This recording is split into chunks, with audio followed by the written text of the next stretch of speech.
नमस्कार, स्वागत है आपका सिटी पोस्ट लाइव में। मैं हूं मुस्कान। बिहार में एनडीए गठबंधन के भीतर चिराग पासवान की भूमिका को लेकर सस्पेंस बना हुआ है।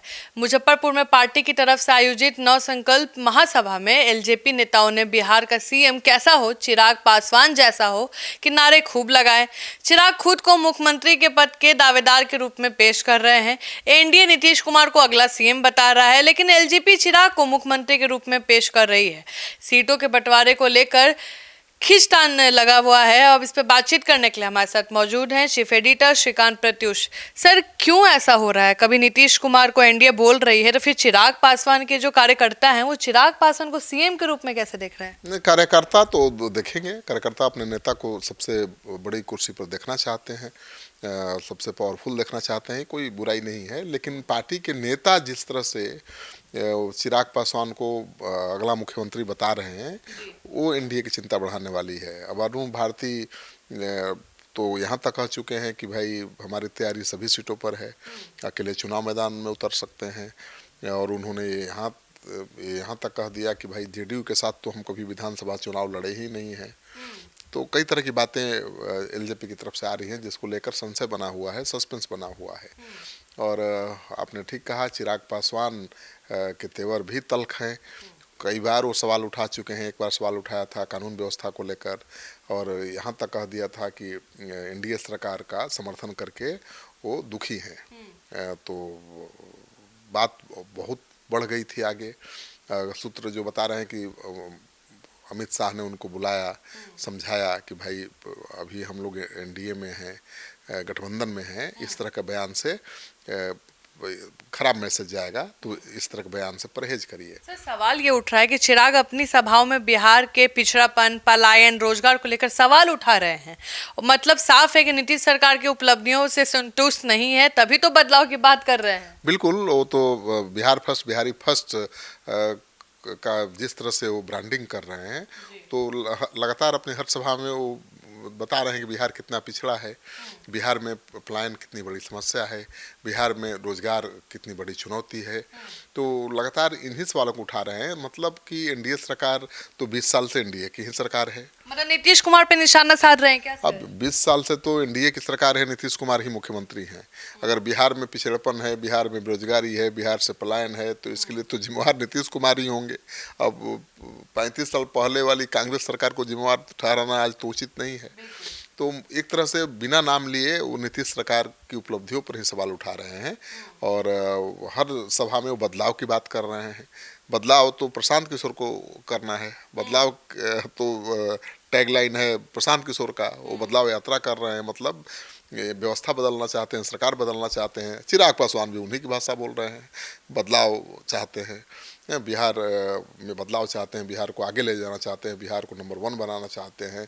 ठीक है, नेता इस तरह की बातें करते हैं, लेकिन अपनी सरकार के बारे में एक लाइन चर्चा नहीं कर रहे हैं। नीतीश कुमार की उपलब्धियों के बारे में, नीतीश कुमार के बारे में उनका नाम तक नहीं लिया मुजफ्फरपुर की सभा में। बिहार सरकार की बात तो छोड़ दीजिए, नीतीश कुमार का नाम तक नहीं लिया। तो ये तो संशय पैदा हो रहा है। एनडीए के नेता चिंतित हैं, बेचैनी बढ़ी हुई है, लेकिन कुछ बोल नहीं सकते। सर, क्या सीट बंटवारे को लेकर चिराग नाराज बताए जा रहे हैं क्या? देखिए, सीटों के बंटवारे को लेकर तो खींचतान जारी है ही। और अभी जो एक सूत्रों के हवाले से खबर चली कि चिराग को केवल 20 सीटें मिलेंगी, एलजेपी जेडीयू 102 सीटों पर लड़ेगा, बीजेपी 101 सीट पर लड़ेगी, तो उससे और तल्खी बढ़ गई है। और चिराग पासवान की पार्टी के जो संसदीय बोर्ड के अध्यक्ष हैं, उनके बहनोई अरुण भारती, वो तो कह चुके हैं कि भाई हम तो 143 पर लड़े हैं या फिर 41 पर लड़े हैं। यानी इससे दोनों के बीच की ही संख्या होनी चाहिए। मतलब 40 से कम पर तो मानेंगे नहीं।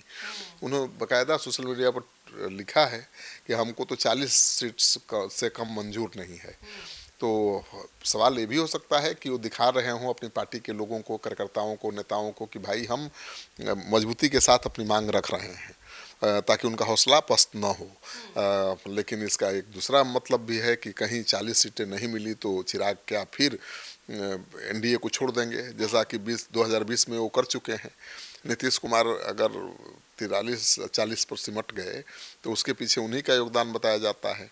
तो हालांकि चिराग सफाई दे चुके हैं कि ऐसा वो नहीं करने वाले हैं, 2020 वाला कांड नहीं दोहराने वाले हैं, लेकिन तेवर तो तल्ख हैं और उनकी पार्टी लगातार उनको सीएम के तौर पर प्रोजेक्ट कर रही है, बैनर, पोस्टर, होर्डिंग, और सभा में भी, हर सभा में उनको एज ए सीएम ही पेश किया जाता है। अरुण भारती ने कल भी कहा, मुजफ्फरपुर की सभा में भी कहा कि भाई अब चिराग पासवान को बिहार बुला रहा है, चिराग पासवान को बिहार में बड़ी जिम्मेवारी लेनी चाहिए। तो बड़ी जिम्मेवारी क्या होती है? केंद्र का मंत्री का पद छोड़ करके बिहार में मंत्री बन जाना? बिहार में तो सीएम ही बड़ा पद हो सकता है ना। तो लगातार वो बैटिंग कर रहे हैं। डिप्टी सीएम का कहीं फेस के लिए तो नहीं मांग रहे चिराग पासवान? नहीं, डिप्टी सीएम से बहुत बड़ा पद होता है, केंद्र में कैबिनेट मंत्री हैं वो। डिप्टी सीएम बनने के लिए चिराग नहीं मारामारी कर रहे हैं, वो तो उनकी नज़र तो सीएम की कुर्सी पर ही है।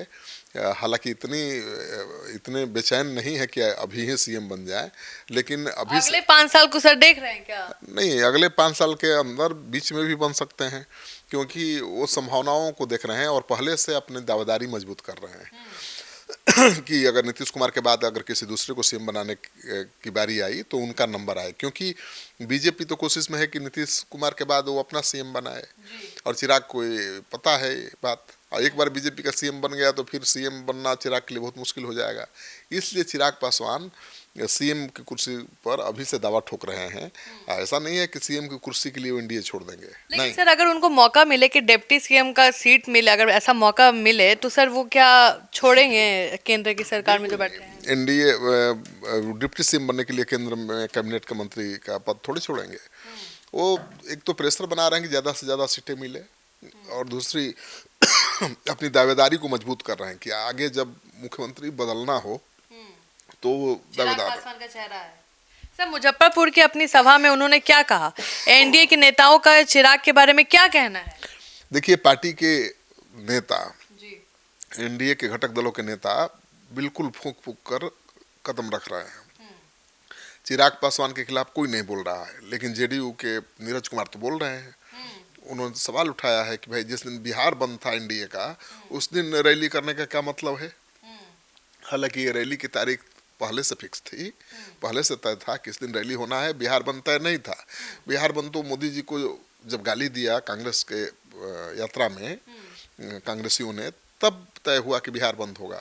तो चिराग पासवान के रैली पर सवाल उठाना कि बिहार बंद के दौरान क्यों किया, ये ठीक नहीं है। लेकिन फिर भी अगर सवाल उठा रहे हैं तो मतलब है इसका कि नाराजगी है जेडीयू में।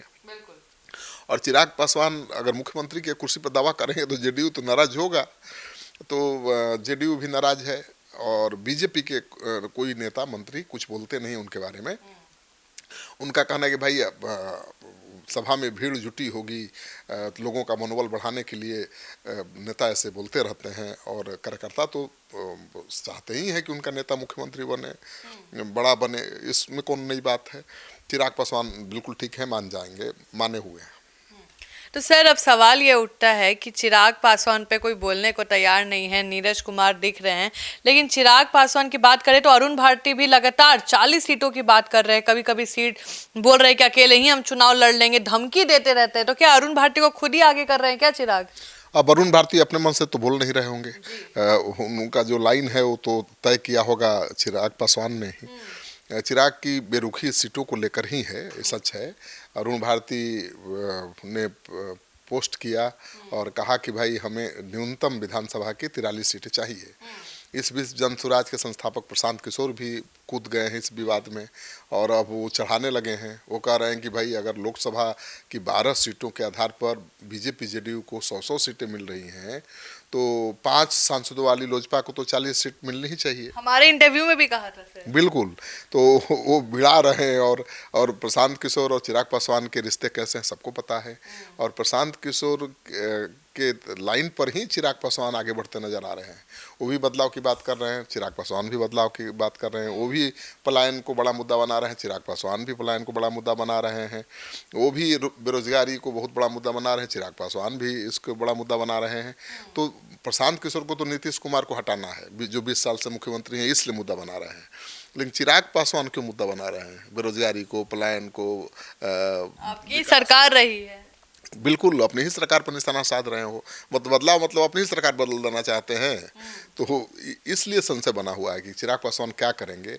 और मुझे लगता है कि सर लेकिन एक सवाल मेरे मन में आ रहा है, कई बार सर हमने देखा है कि प्रशांत किशोर कभी चिराग के बारे में गलत नहीं बोलते हैं, चिराग कभी प्रशांत के बारे में गलत नहीं बोलते हैं।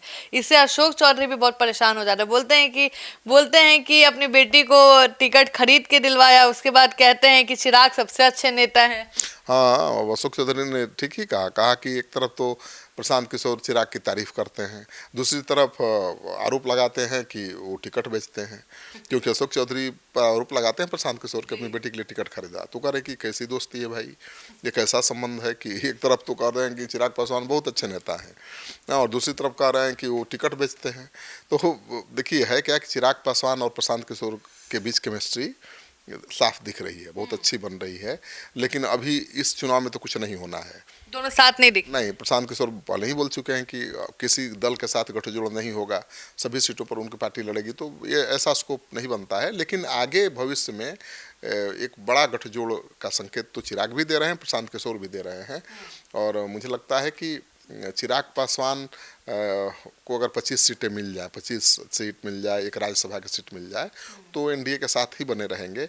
लेकिन अगर 25 से कम सीट मिली, राज्यसभा की सीट भी नहीं मिली, तब वो कोई बड़ा फैसला ले सकते हैं, कोई बड़ी बात। लेकिन चिराग पासवान 2020 में भी अगर चुनाव लड़े थे तो जीते कहाँ थे, हरवा जरूर दिए थे भाई। तो अपनी ताकत तो दिखाया था ना, 6% वोट मिला था ना। इस बार अगर वो हरा देते हैं तो एनडीए की सरकार ही नहीं बनेगी। अगर अकेले लड़ जाएंगे तो एनडीए की सरकार ही नहीं बनेगी, एनडीए की सरकार नहीं बनेगी तो तेजस्वी सरकार बना लेंगे।